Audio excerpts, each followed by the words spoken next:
And so you're going to face spiritual battles. You're going to start asking questions of, why am I doing this? What's the point? Is there meaning in this? And so that's why I think it's really important, because everybody's going to face those questions in life. And so if we can be ready for those and have a reason, I think that's going to make us be able to handle some of those setbacks a lot better. But then ultimately, it's not just about handling the setbacks better. It's also about glorifying God with what we're doing. And that just makes it more fulfilling.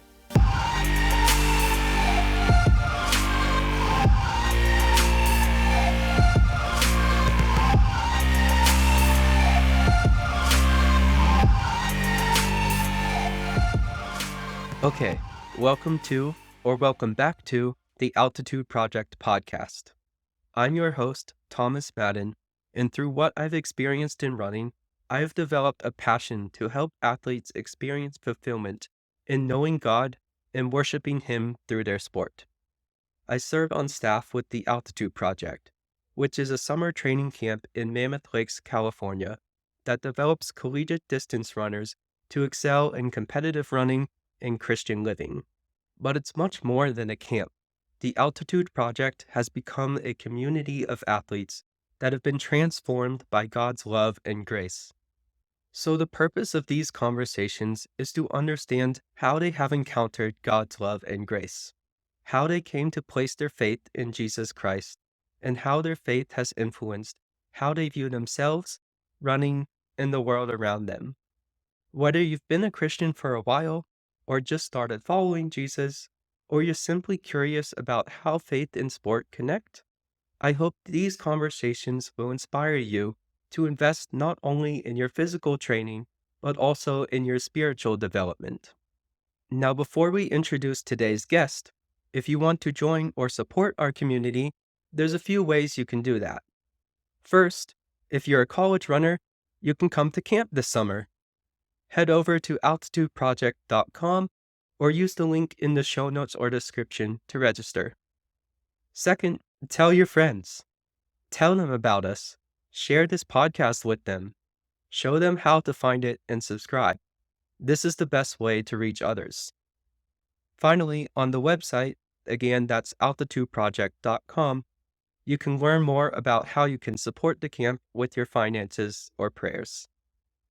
This conversation is with Kevin Gideon, who's the coach of cross country at Tourneau University in Texas. And Tourneau University is a Christian university, and Kevin talks about the importance of training spiritually and how discipleship is a major component of his approach to coaching. A lot of people will talk about training the body and the mind. There's been a lot that's written about the physiology of running and training for running. And there's been a lot that's been talked about, written about training the mind, especially recently. But not many people are talking about training spiritually. And in this conversation, Kevin shares why he thinks training spiritually is important and then how that will have an impact on your life.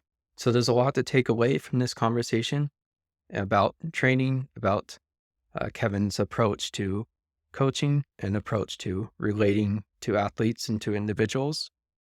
And so, yeah, enjoy the conversation. Kevin Gideon, what's up? Hello, Thomas. Nothing much. Glad to be here. Nice. So you're in the middle of indoor season? Yeah. We actually just finished up a workout not that long ago on an outdoor track, because that's a nice part about indoor season in Texas. It was 70 degrees out today, so we had a wonderful outdoor workout. But yeah, then we're racing. We're actually going down to Houston this Saturday. So yeah, in the middle of the indoor season. Indoor/outdoor. Yeah. Cool. Yeah. Is coaching something that you wanted to do early on, or did that come up later in life? Yeah. I went into my college thinking I was going to be a physical therapist. So I went in doing exercise physiology as my degree. And I think about 2 years in, I kind of started to realize that I didn't want to do physical therapy. and I really wanted to keep running, and I wanted to coach. Um, so I would say probably like around middle of college, um, I started to think about coaching more and more, rather than physical therapy or anything like that. Um, so yeah, I'd say early on. I think that's early. Hmm. Yeah. What is your motivation for coaching? Yeah. Oh, I think there's, I think I would say I have a lot of different motivations. Um, I think some of the core ones are I just first and foremost love running and I love getting to see other people improve. Um, I love helping people through that. I think another wing of that motivation is discipleship. I'm able to have a big impact on people's lives and see them through a lot of ups and downs. And so there's a unique discipleship impact you can have there. But then I think also another wing of my motivation for coaching is a little bit of frustrations I had as an athlete. Um, I struggled in areas, I made mistakes, um, and I I coach from a lot of the mistakes that I made. And so sometimes I'll see one of my athletes doing something I did in college, and I'll be like, I know how that's going to end up for you. um, and so I think all those things kind of tie together, like just the love of the sport. Um, I love science. I love the technical part behind it. The discipleship, the life on life, the real relationship you build with an athlete or even other coaches. Um, and then also just like I want to help people through some of the things that I messed up. Hmm. Nice. Do you have a personal philosophy about coaching? Um, do you mean like, I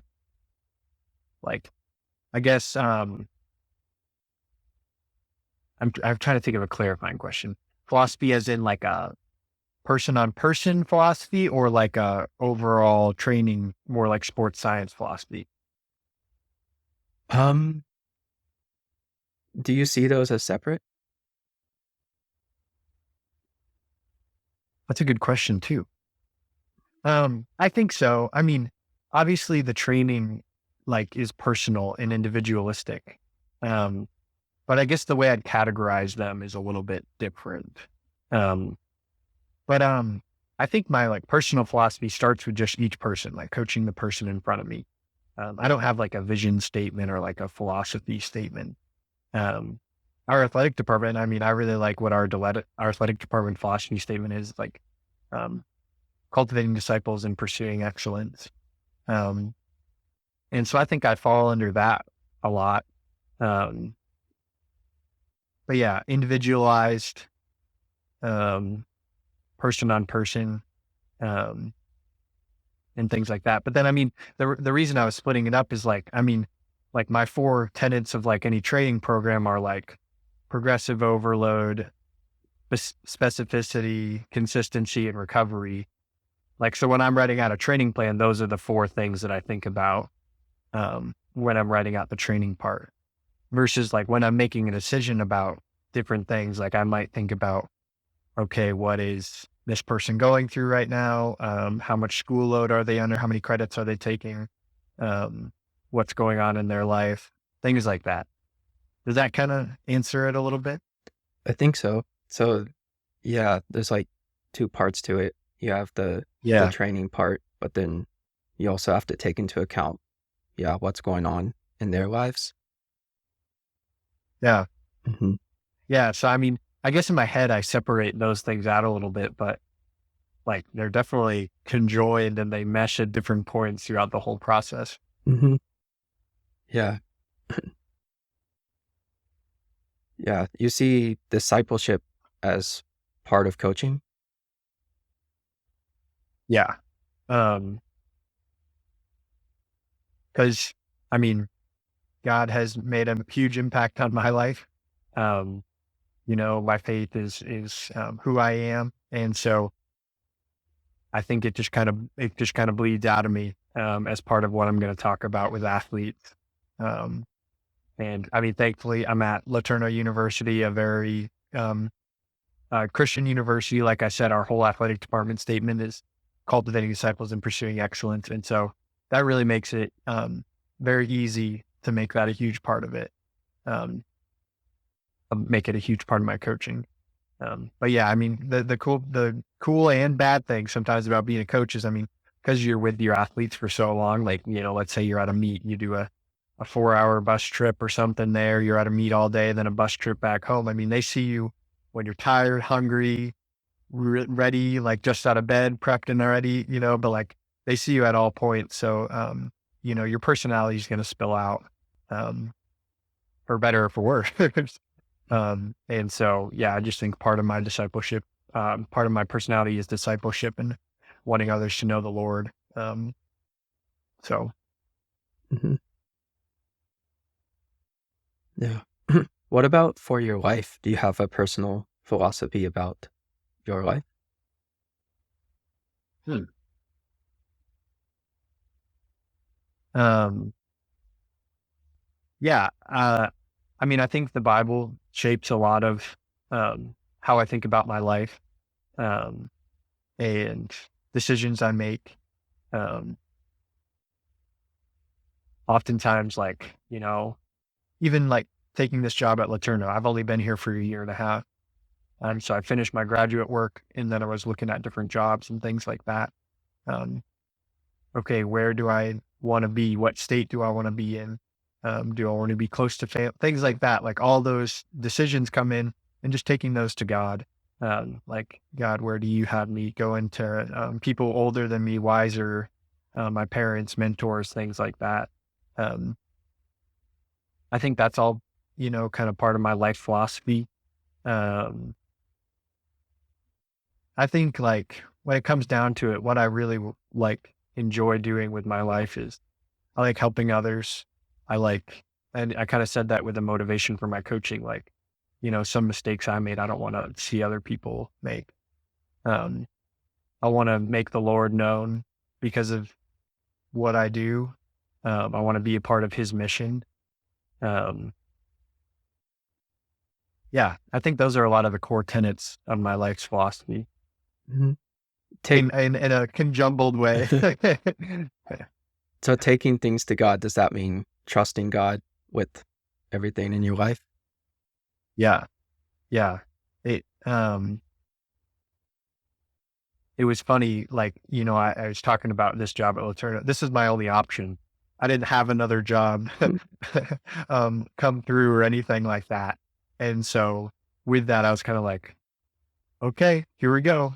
But yeah, I totally, I think sometimes one of the hard parts about, surrender and what it truly means to be a believer and surrender your life to Christ is you do give up control. You give up your idea of the good life.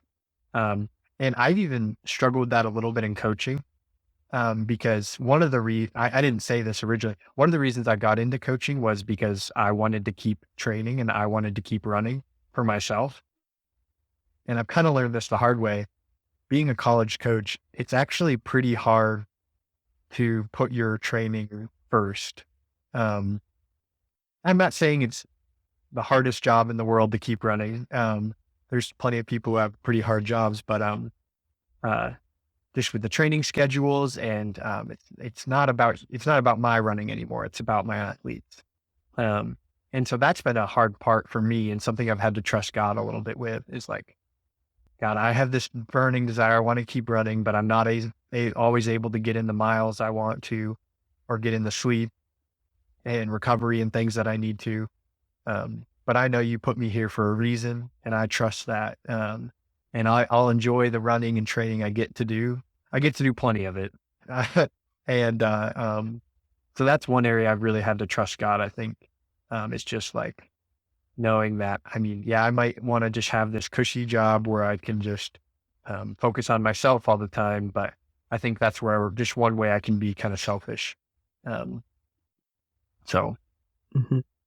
So it's trusting God, surrender of self, and trusting God with control of your life, and helping people, discipling.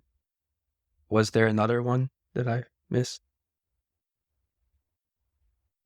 No, I think that's good. You did a good summary of that. Yeah. So those are the things that kind of guide your life and guide your decisions. Yeah. No, yeah. I mean, I've honestly never thought about it that way too much. Like, okay, what are the core things? But yeah, I mean, when it comes down to it, like what defines my life and what I want to define my life is discipleship first and foremost, um, helping others, and total surrender, and obedience to God. Um, and by no means perfect at any of those things.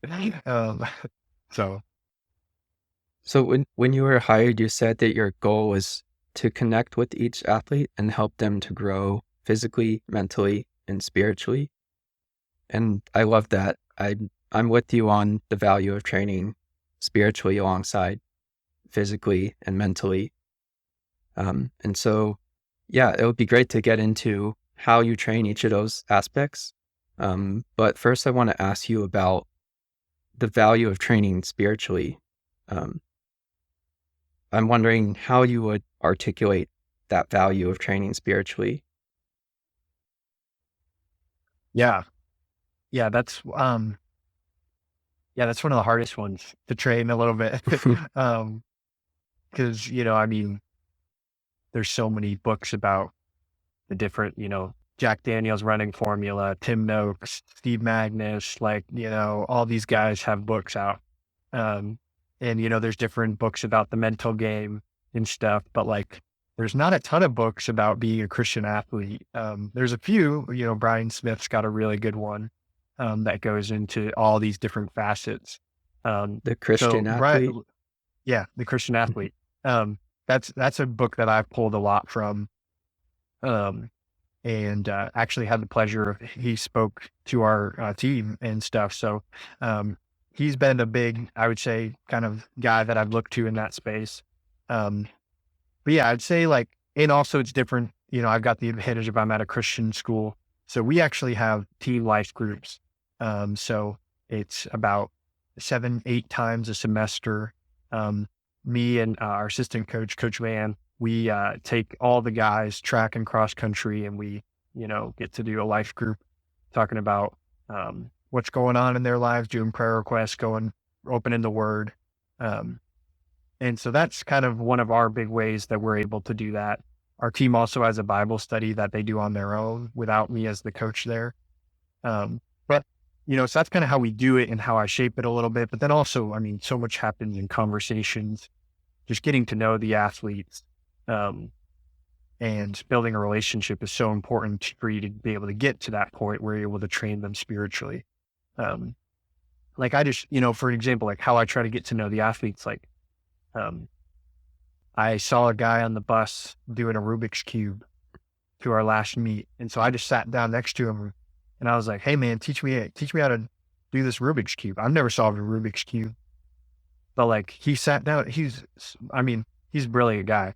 His name's Justin.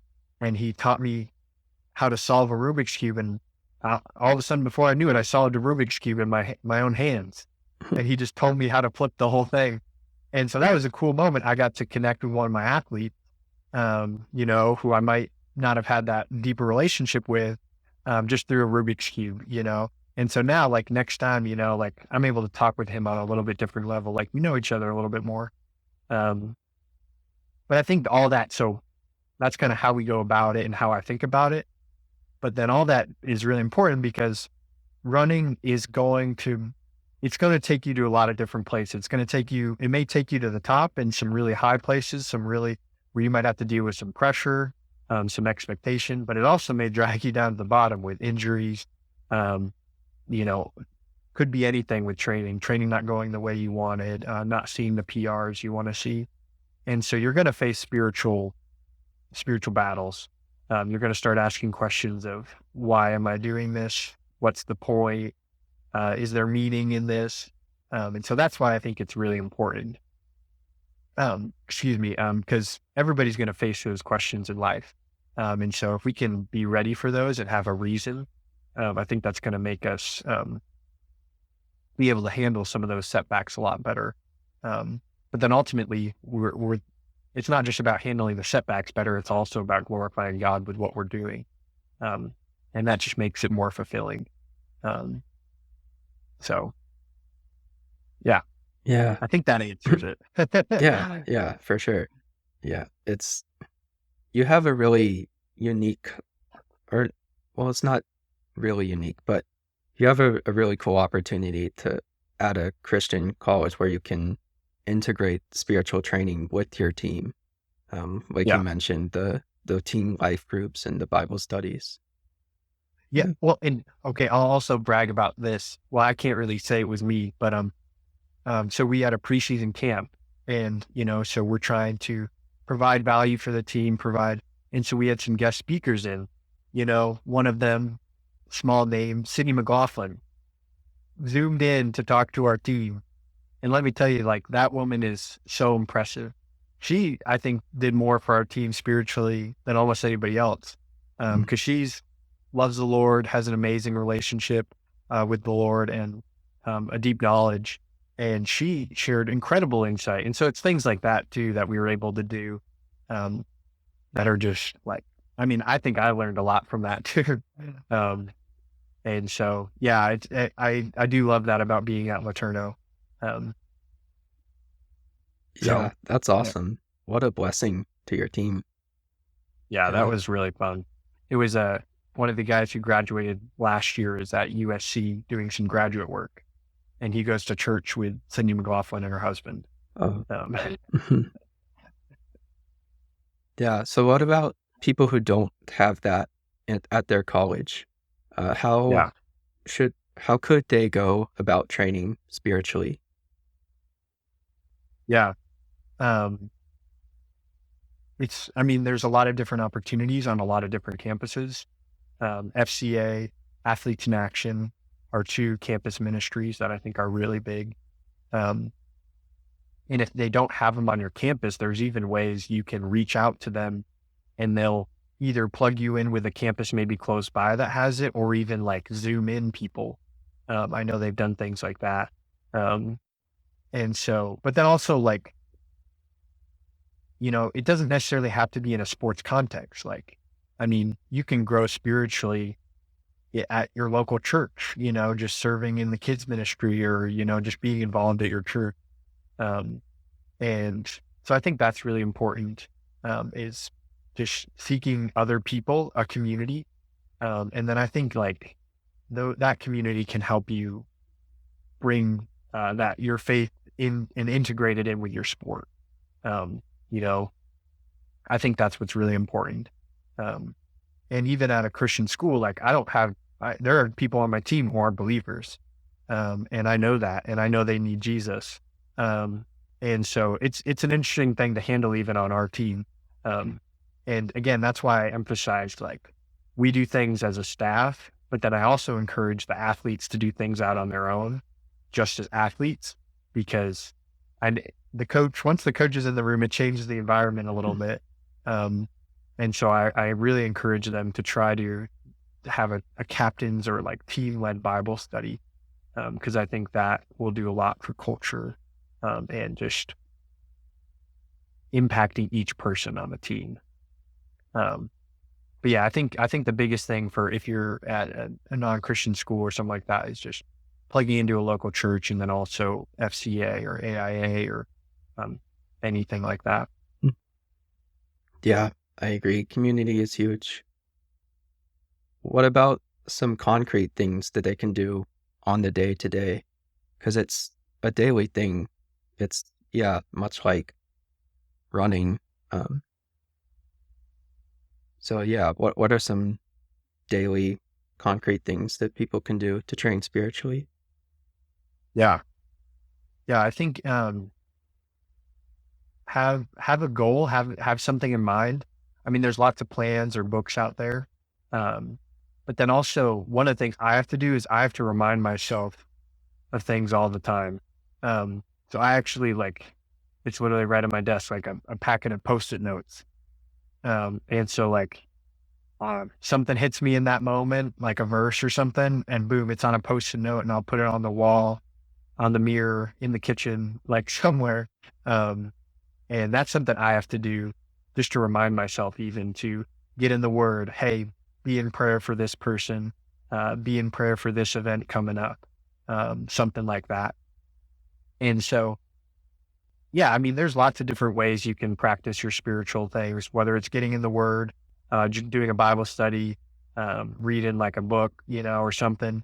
Um, but ultimately, I'd say find what works for you, and then keep doing that thing, because everybody's different, and thinks differently and operates differently. And so me, I'm kind of a little bit all over the place. I've got like 4 different Bible reading plans on the YouVersion app that I just alternate between, like, on different days. And so that's kind of what works for me. And then being in the community, um, at my church is really important as well. So we have like a small group that we do together. Um, so yeah, those are kind of some of the concrete things I'd say. Mm-hmm. Yeah. Yeah, it really is a daily thing too. Yeah. Like some like you wouldn't say that the fittest, the fastest runners don't need to train because they're fit. Like they need to keep training. And so you wouldn't say that the most spiritually mature people don't need to train spiritually. They do need to every day. Yeah. Yeah. Yeah. I think like when I just like, this is something, Tim Ellis, he's a guy with Athletes in Action track and field. Um, he would say this all the time, we're humans in general. We are fast forgetters and really slow learners. I love that. And so, yeah, I just have to keep reminding myself of the truths in the Bible, because I'll forget them. Um, or just being in prayer and, being filled by the Spirit. Like, I think that's so important, just every day or even every moment, because even through a day, I feel like I can fluctuate a little bit. Um, and so, yeah, it's a daily grind. Yeah. How do you go about training the mind, training mentally? That one fascinates me because there's a lot of overlap with training spiritually, but there's a lot of application to running, the physical part of running as well. Yeah. So Yeah, how do you train mentally?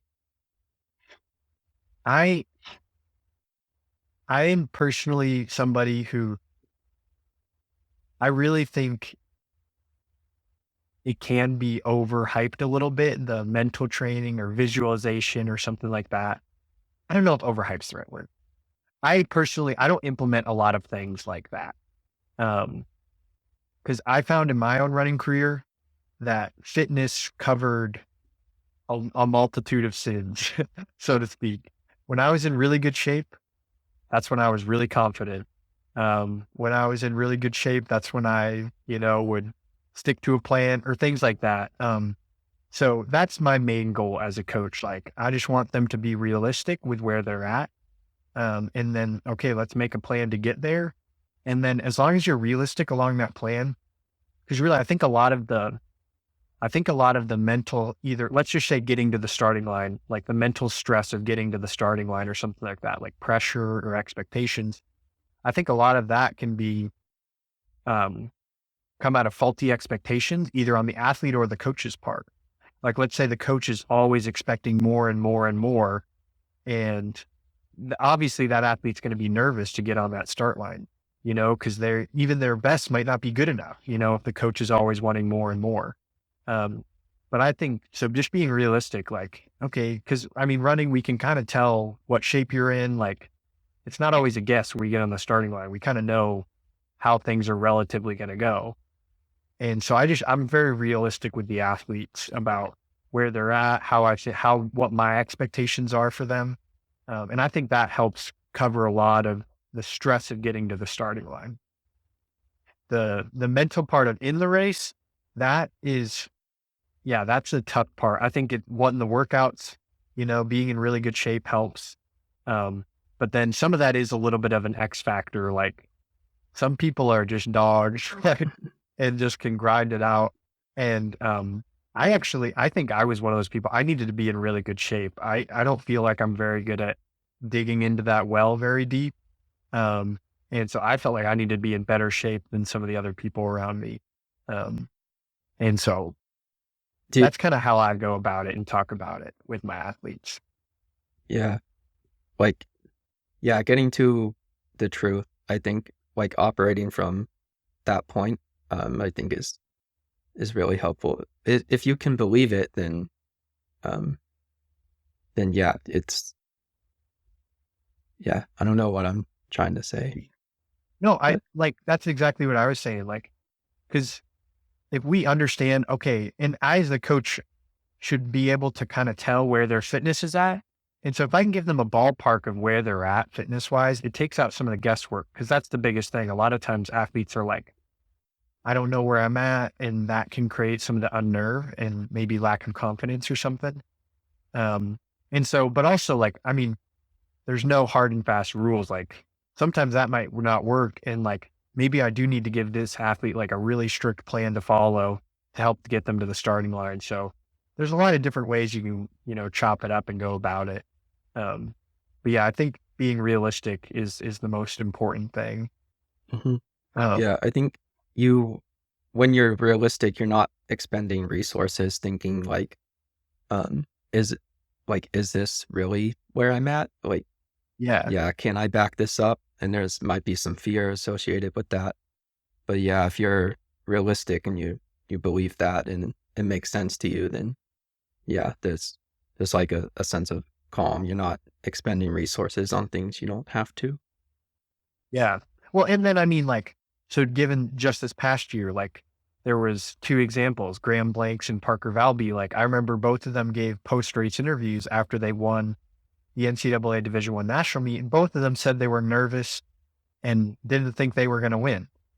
Like Parker Valby thought she was going to get beat by all these girls, and so it's like you just see examples like that of like, okay, I don't think you need to be on the starting line overconfident, like I'm going to win, I'm going to beat everybody all the time because most of the time you're not going to do that. Um, and I think you just need to, yeah, exactly, be calm. Um, you never want to be too high or too low. Just kind of keep that steady state of morale or like motivation. Um, so Yeah. And that's different for every individual, isn't it? yeah, I think I remember Mike Smith from NAU talking about that one time. Like he's like, if you followed me around, you might think I have like personality disorder because like I'll be hyping one guy up, bringing one guy down, and just different because yeah, everybody needs different things. Um, but I think through all that, like me as the coach, like my goal is always to maintain control, like not control of my athletes, like maintain self control of myself and like not letting myself get flustered. Cause I think if I can be a constant for the athlete, I think that helps them a lot to be ready. And cause again, like you said, like controlling what you can control is really important. And so if all of a sudden as the coach, I'm like freaking out about something, um, guys, they're in really good shape or whatever. Like of course, that's going to throw the athlete off, mentally. Um, so yeah, that's kind of how I would say I approach it and think about it a little bit, um, on the mental side. Mhm. You mentioned some people have the X factor. Do you think they just have it, or is that something that's trained and developed? I don't know, honestly. Um, I think it can be trained because again, like I truly believe like fitness can cover, like if you're in really good shape, like crazy things can happen. And, sometimes I call it the magic of competition. You get into a race and you just have one of those days, where everything's effortless. Um, but then I do think there's some people who are just really good at just grinding it out. And no matter what the day is, they're going to fight, fight, fight. Um, and so I don't know. I don't know. That's where I'll leave my answer. That's fine. That's fair. Hmm. Yeah. How about training physically? You mentioned you had four um, tenets of your coaching approach. Yeah. Um, I'm sure these aren't mine. I'm sure I've stolen them from a lot of different places. But yeah, the way I kind of describe it to my athletes is progressive overload. We just need to do something different and a little bit more from the way we've done things before to improve. Because obviously, if we did the same thing every year over and over and over again, we're not going to get better eventually. So just doing a little bit more. So might look like increasing your mileage a little bit. It might look like keeping your mileage same, but increasing intensity. So increasing pace. It could be like keeping both of those things the same and increasing frequency, just doing it more frequently. Could look a lot of different ways. And what time It could scale be, are we talking about? Is that like week to week or over a longer time? I guess both. I mean, like I have a 4-year approach with my athletes, like about how I want to develop them over the 4 years. But then, I mean, within that, yeah, you're ramping things up a little bit. But also, I mean, throughout a season, you might not necessarily be always ramping something up. Because throughout the season, you're not necessarily, your peak mileage week isn't the conference meet week. So sometimes your mileage may go down, but the intensity may increase and things like that. But overall, for general, like 4-year development of an athlete, progressive overload, and then specificity. This is, I think, the biggest area I struggled with in college. I would do a ton of workouts way faster than I ever should have with way too much rest. And so my nickname in college was actually Weekday All-American. That's what my coach called me. Because I could do these awesome workouts, but they really weren't that impressive because we would do 1K repeats with like 3 or 4 minutes rest. And so, I could rep those out all day, but it didn't translate to racing. And so that's one area I'm pretty big on. I want our workouts to be specific to what we're doing. So normally short rest, normally around 8K worth of work or more. I try to keep things pretty specific to our events. Then consistency. I mean, I think that one speaks for itself. It's better to be at 80% for 4 years than 110% for 2 weeks and then dead for a month and a half. And then 100 at like I'd rather just keep you low and slow, over a long period of time. And then recovery, because you can only get better from what you can recover from. The sport is not about like flashy workouts or something like that. It's just about getting better and recovering from each session.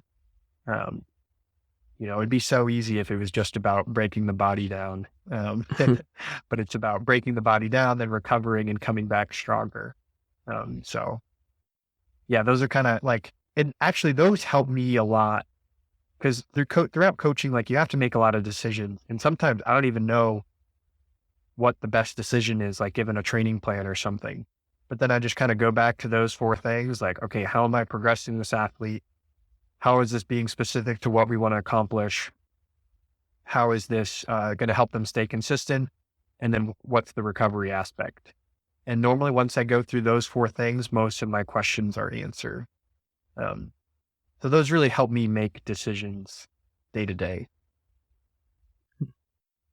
Does the specificity vary during the training block? Like, do you get more specific towards the end, like towards the peak race? Yeah. Yeah. So how I set up our season is it's normally around 12 weeks of cross country. So I'll have 5 weeks of general prep and then 5 weeks of race specific. And then about 2 weeks of championship prep, I call it. Yeah, I mean, a race specific session is exactly what it sounds like, it 8x1K on a short recovery jog, trying to hit pace or a little bit quicker or something. Like how short? So we've gone down to Ks on 200 jog, which I don't know if that's short for a lot of people. But that's kind of what we'll do sometimes on a track. But sometimes, so we'll start with like 400-meter jog. So that's like 2 minutes. And then we'll get it down pretty short sometimes. Got you. Yeah. And then, yeah, the recovery is very important. Yeah, I think Yeah. fitness is about how you adapt. I mean, yeah, you have to work hard, but it's really about the adaptations you make, and you have to be recovering well to do that. Um, Yeah. yeah. What, yeah, there might be different parts of recovery. How do you communicate the importance of recovery to your athletes? Like, Oh yeah. man, I wish I were communicated it better. That's probably the hardest part. I'm at a polytechnic school, so most of my athletes are mechanical engineers. They've got a ton of homework, a ton of labs, um, and so yeah, we also we're in Texas, so we have early morning practice a lot of days. Um, so I do have a rule. I mean, if you're up past 1 o'clock or something, just shoot me a text and sleeping. Like, do not come to practice. Um, because nothing productive is going to happen. And it can be hard sometimes. Sometimes we'll have a couple people miss. And I mean, we don't have a big team, so you notice when people are gone. Um, and so that can be a tough part. But I think that's a way as a coach, I communicate how important I think the recovery is, because I'm willing to let you skip practice to get the sleep. Um, and I'm sure there's some coaches who would be like, no, that's terrible. But I genuinely think that's more important. I don't think anything productive is going to happen. The great thing about our sport is we're not running plays together. We're not like, you can get your easy run in on your own. Like, we're adults, and our team culture should still be good, you know? Um, so that's something I really communicate, but I mean, it's hard. I mean, and I think that's where I talk about sometimes, like with the dials or something, I talk about how I don't have them training. I'm not like a pro level coach where I'm trying to hit the maximum, like peak level performance out of them. I understand, like, guys, I'm coaching you probably at around 80, 85% because that's where you're going to be healthy and consistent. Um, we're not because that's where I know the sports science. I know some of the thing, and I just know we're not in an optimal environment. They're not getting 2 runs a day, a nap in the middle of those, 9 hours of sleep, like they're just not able to get all those things. And so again, it's just knowing the athlete and where they're at and what they can handle at that time. Mhm. So you think sleep is the most important component of recovery?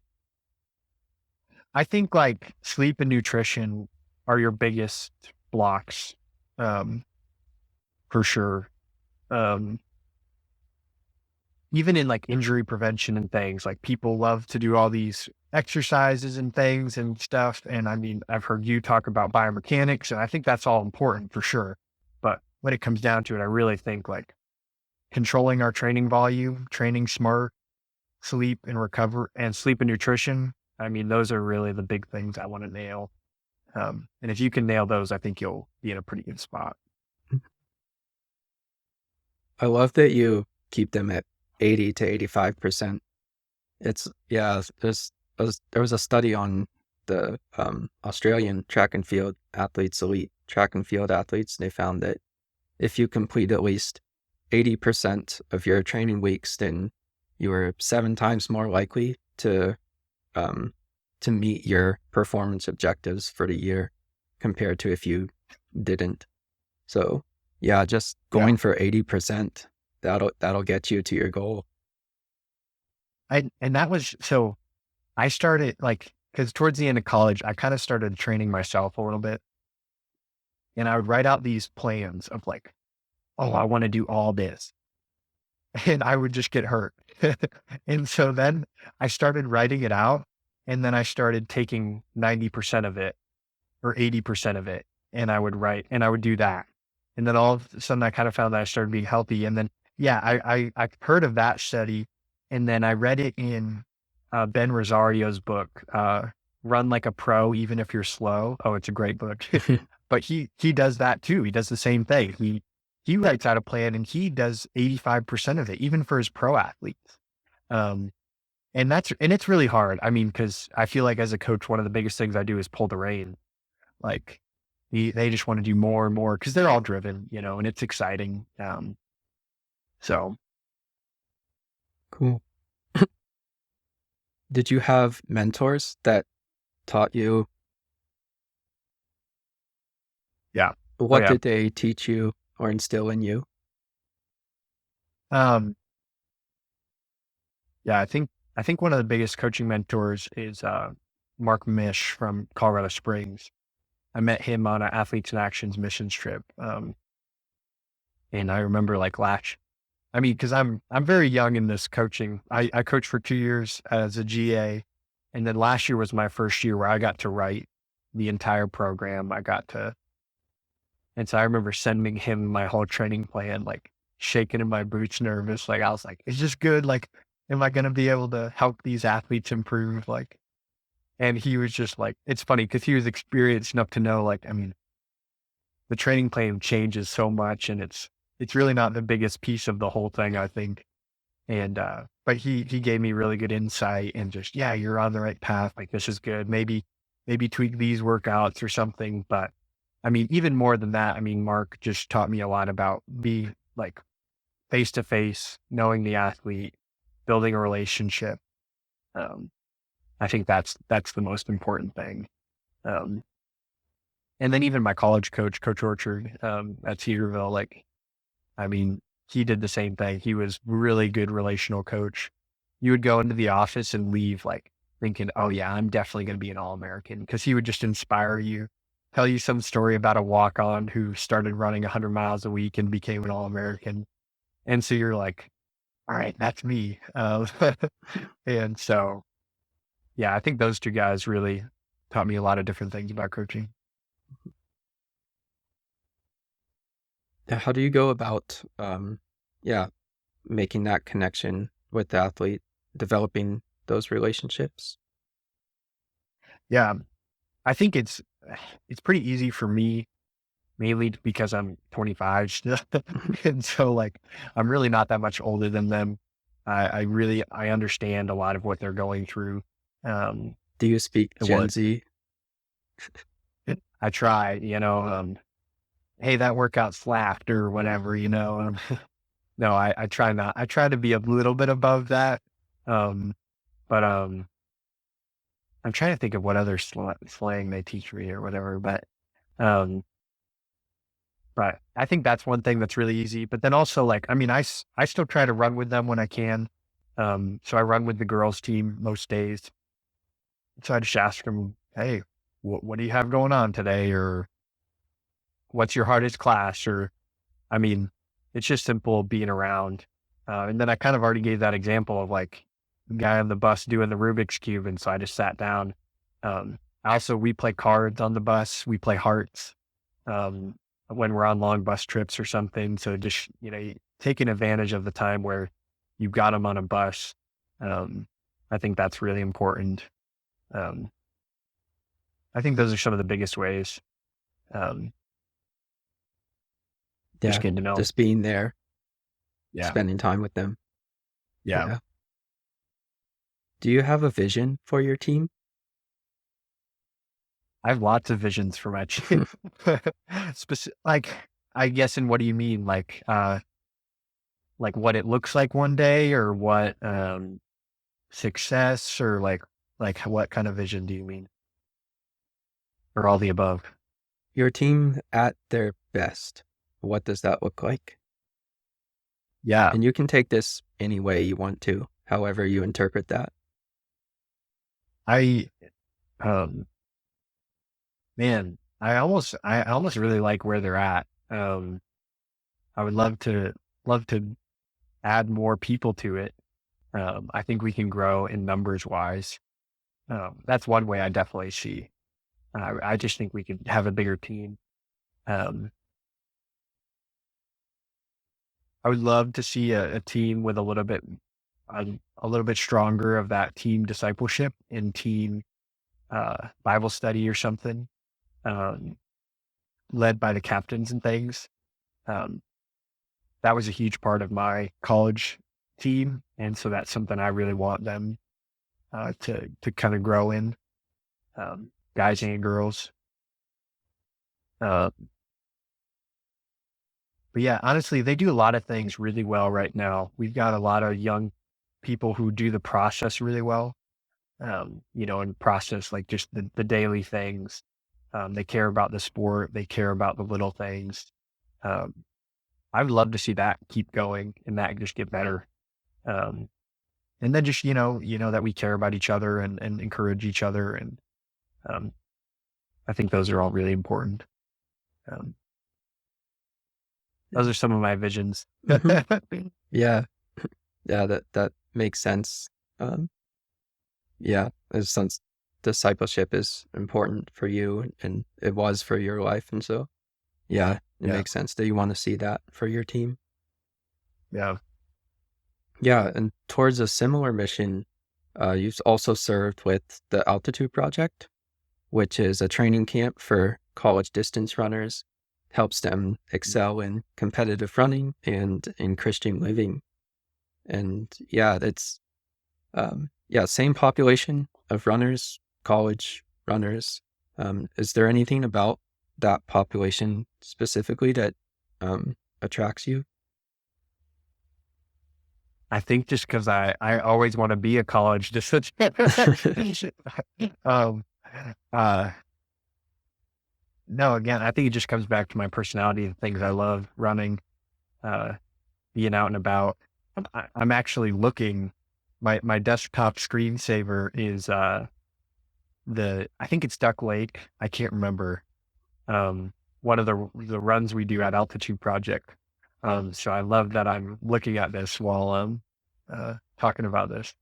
Um, but no, I think the other thing too that is exciting about it is, I mean, like, no matter who you are, where you're at, like when you're in college, especially when you're running, you're asking a lot of big questions. You're at trying to figure out who you are. You're trying to figure out your identity. Um, and I just love those questions. I love talking with people about that, uh, and offering any little nugget of advice I can, or pointing them to scripture or whatever it is. Um, I think that's really what's most exciting to me about it. Um, yeah, it just makes sense for me. It's fun. That's great. So, what motivated you to serve college runners in that sense at Altitude Project? I I didn't think about it a ton. It was just a natural progression. When I was in college, I had done athletes in action, which is a running camp, Tup Camp, and so I was just looking for kind of the next camp I wanted to be involved in. And Altitude Project was kind of the next step, the next progression of that.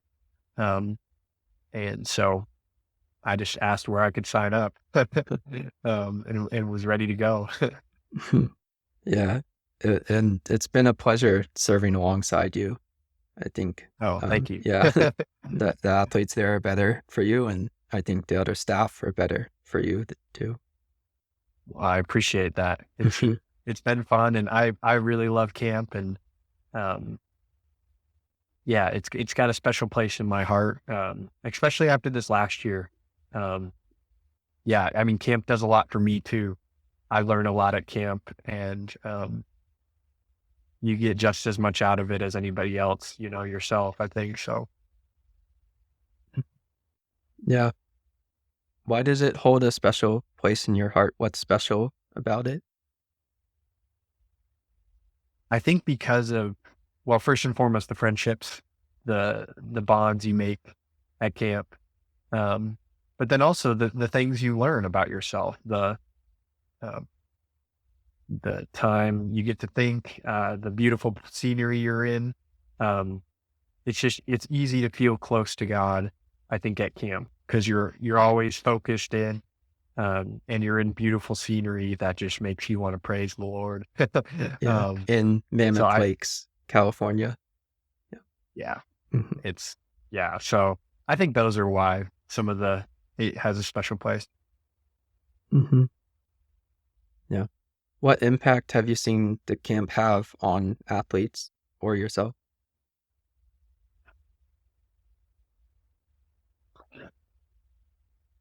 That's a good question.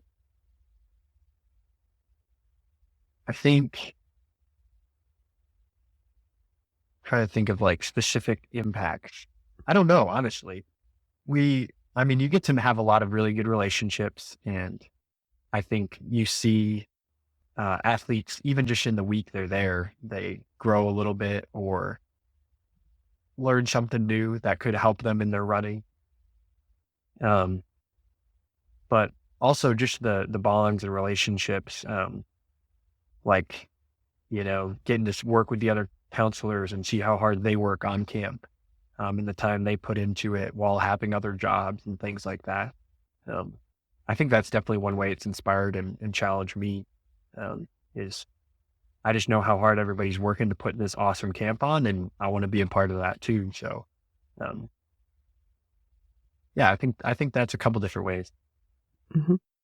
Yeah. Yeah. It's a lot of spiritual training alongside, Yeah, running. an intensive, Hmm. intensive block. Right. Yeah. 1 to 2 weeks of pretty intensive Yeah, spiritual training with running and um, really neat community, like rich community. yeah. I wanted to ask you about coaches have legacies often. So I wanted to ask you about how you think about or define that word legacy. Yeah. I think just my definition is probably pretty simple, just how people remember you, and what they remember you for. Um, and yeah, I agree. I think coaches have you always remember something very unique about your coach. I've got so many memories of my high school and college coach, um, that just make me laugh or make me remember them. Um, so yeah, coaches do have a unique opportunity in that way. I don't know why that is. But it makes you think about your job a little bit. You're like, oh shoot, like am I leaving a good legacy? Am I making a good impact? Um, you know, and so it keeps you on your toes though. That's what's good about it. Yeah. What's the kind of legacy that you want to leave? um, man, I think like just one that first and foremost, like they would know why I coach and why I'm here. Um, you know, first and foremost to disciple them and share the love of Christ. Um, I think that would be kind of the one answer, but then also just know that like I cared about them, you know, and that I helped them get better a little bit or something like that. Um, I don't know, honestly. I'm sure however they want to remember me is how they'll remember me. And so hopefully that's a positive experience. Mhm. Awesome. Yeah. Well, thank you so much for your time and for coming on and sharing your knowledge. It's been a blast. Oh, well, thank you, Thomas. I appreciate all the good questions. All Thank right. Take care. you. Thank you.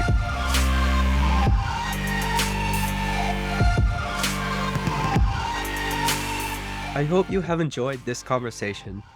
If you have questions about the Altitude Project or anything from this conversation, reach out to us at altitudeproject@gmail.com or on Instagram @altitudeproject. If you've enjoyed this conversation, please share this episode with your friends and on social media. Thank you to those who support the Altitude Project with your finances and prayers. Your support is crucial to the project and plays a significant role in the Great Commission. Lastly, let us know how you are challenged, inspired, or encouraged by these conversations. We'd love to hear from you. Until next time, peace.